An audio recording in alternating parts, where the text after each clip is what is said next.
Mhm. So Christian McCaffrey was the hero on offense. On defense, though, it was a defense game. They gave up 10 points.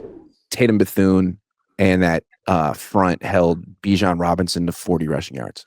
This Yeah. is, maybe the best running back in the league. So that's just another player from the 2024 draft class who looks like he's not only a starter, but a good one.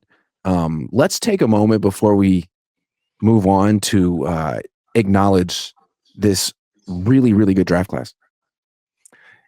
Yeah, man. Ricky Pearsall, if he can get healthy, looks really good. When he's out, when he's on the field, he looks really good, man. He just got to get healthy. Hopefully, that's coming this coming week, and he stays that way. But I mean, that's a good pick. Uh, Ronaldo Green, second round. That's a good pick. Unfortunately, he's got Brockto right now, which you told me about. I didn't even realize he has Brockto. So they're gonna have to find a replacement for that. Dominic Pooney has been playing injured, hasn't looked like he did last year, but he's still a starting right guard, which is a great pick. And then Malik Mustafa, my favorite. Malik Mustafa, dude, I'm telling you, he feels like he's going to be a guy for the 49ers for years to come. Like he's just getting started. He's the best safety on the 49ers. All four of the safeties on the 49ers played pretty damn good last night. I'll be real. They all got a little play. They all showed out. But Malik, man, he's just different. He's the best in coverage out of all the safeties, and he's by far the best hitter out of all the safeties. So that's another great pick. The Texans, who the 49ers play this coming week, have Jarrett Kingston on their offensive line. He's no longer a Niner. So that was probably a bad pick out of that draft class. But then they finished it with Tatum Bethune, man. So that 2024 49ers draft class is just so crucial right now for the 49ers. Without them, they'd be in trouble. Yeah, the jury's still out on the 2025 draft class. Like Mykel Williams drawing double teams, good against the run. Be nice to see him like disengage from blocks a little bit more and make some plays. So, to me, with Mykel, we'll come back to 2024. Good player. Was he worth the 11th pick? They compare him to Eric Armstead. Armstead wasn't the 11th pick in the draft. So that's my question with Mykel. Was he really worth that 11th pick? And we'll see, because there's guys that Niners passed on like Tyler Warren who are balling right now. Alfred Collins looks pretty good to me, especially for where they got him. Nick Martin, what's going on? Upton Stout, good, but maybe Chase Lucas is better right now. Jordan Watkins, nothing. Jordan James, nothing. Marquise Siegel has shown flashes. So we'll see about the 2025 draft class, but the 2024 one, Ricky Pearsall looks like he could have multiple 1,000-yard seasons if he could just stay healthy.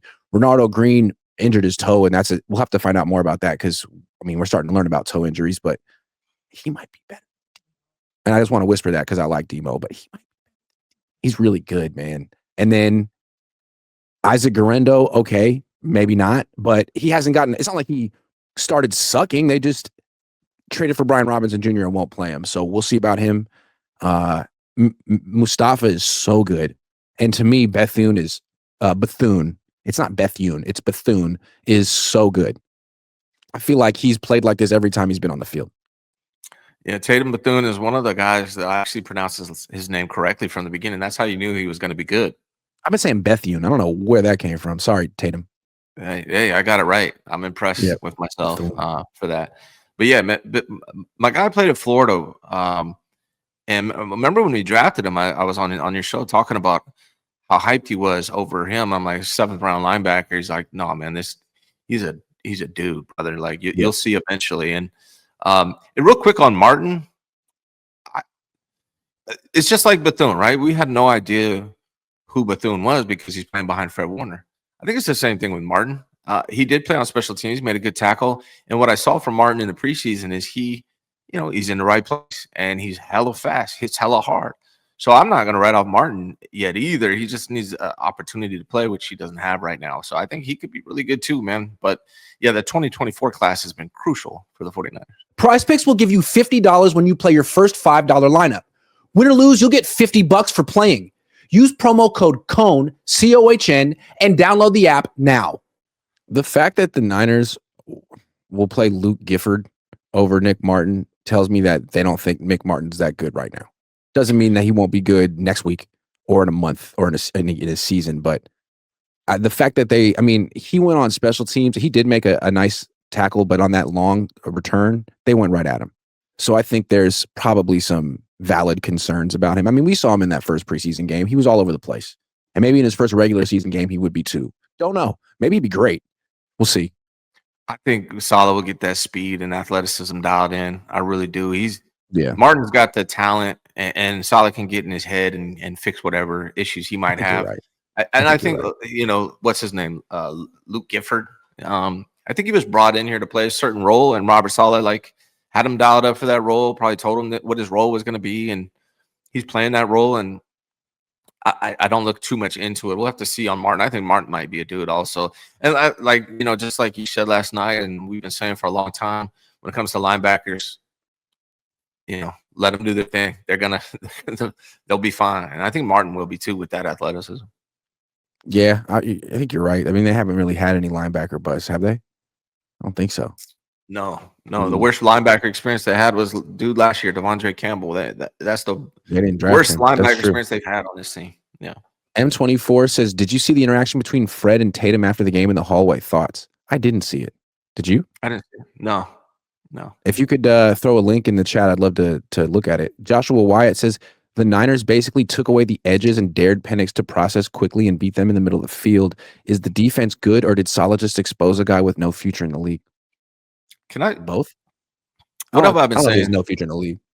What have I been texting? Do you remember what I've been texting you about Penix for the last couple of weeks? No. In the group chat? What? Who does he remind me of? Oh, Lance. He reminds me of Trey Lance's first year. Yeah. Right? He's got a cannon, absolute cannon, but he doesn't process quickly. He's not throwing with any anticipation. Everything has to unfold in front of him right now.